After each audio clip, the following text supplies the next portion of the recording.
Television sports presenter Imogen Lloyd-Webber is a political commentator based in New York, and they're both here now. Morning. Good morning. Good morning. Hello. It requires a bit of explanation as to exactly what is it? What is it that people can read? Right, well really what the idea came to us because Imogen and I became friends really as a result of our Twitter friendship. We met at a New Year's Eve party, and the next day Imogen tweeted me to say, because I'd come back to London, did you get back to Blighty okay? Which is actually the first line of the book in January.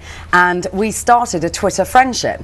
And as this friendship was developing over Twitter and using Twitter, we started to think there might be something in this in terms of an idea for a book. Imogen's written a book before. I'd never written a book before, but really wanted to. And so we thought, why don't we give it a go and see what happens? And then we're both quite determined beings, and we thought, actually, while we're actually getting into something here, let's just go with it and see what happens. So the entire book is written in 140 character tweets between two characters. One lives in London, one lives in New York. Let me just point out it's completely fictional. Yeah, right. That's exactly what I want to ask you, Imogen. Is it entirely fictional? It is fictional. I mean, Georgie's character, it happens to be a sports TV presenter, but my character is a men's shoe designer. My character is a men's shoe designer. But she does live in New York like you do. She does live in New York like I do, but I do want to say it's not scary. So, I mean, if you're not on Twitter, it doesn't matter. It just reads like a sort of fast-paced conversation. Our mums have read friends. it, which means it's absolutely accessible to everyone. Immediately, people will be thinking maybe some practical problems, which is prose. I mean, as an author, normally you like to have a bit of time to write about descriptions of things, and that must be awkward. How do you get around that? We ease you in with a prologue, which is in prose. So it's not this big And we whittle you down to the point to submission that you will say, absolutely, I'm going to buy into this 140 So the character prologue is the descriptions of the characters. So you get to know what they're all about. And we've also got a character list as well that you can refer to in the book, so that you know who. And you make it kind of simple for people. I mean, your mum is called @mum. Yes, not my mum. Tuesday Fields' mother. It's called @mum. See, I can't help it. And Stella Cavell, who is the New York character.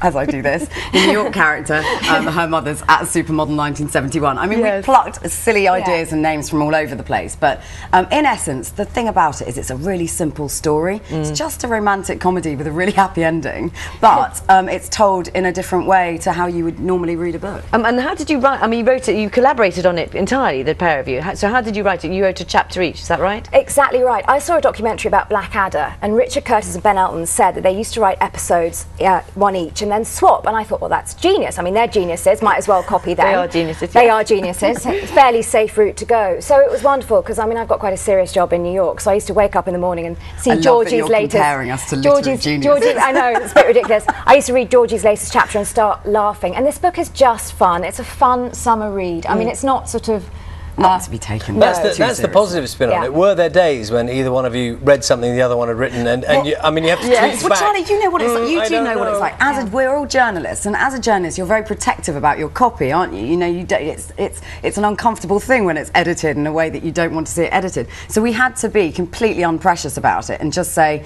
we accept that we're writing this together. We're very much co-authors on it, and let's just agree that friendship comes first. So in that case, presumably there were moments when you had to say that bit. I think there were probably moments where, you know. But we're very yin and yang. I'm the logical one. So Georgie would put Valentine's Day in June, and I go, I love your prose, Georgie, but actually Valentine's Day is not in June. Normally on that has to go to February. I know, but you see, that is a logical explanation. But I was a bit scattergun with everything and a bit of a whirlwind, and would come up with these sort of mad ideas. Sometimes would be great, and other times would be a disaster, and Imogen would dot the I's and cross the T's. What's amazing about seeing you two together, you are plainly very good friends. You finish each other's sentences, and we all, perhaps from a different generation, look at this kind of social media and say you can't make real friends on Facebook, whatever it is, Twitter, and but that's how you are friends, isn't it? It's our true story. We met at a New Year's Eve party, just the once, and without Twitter, I don't think we'd be friends. Wasn't just any old New Year's Eve.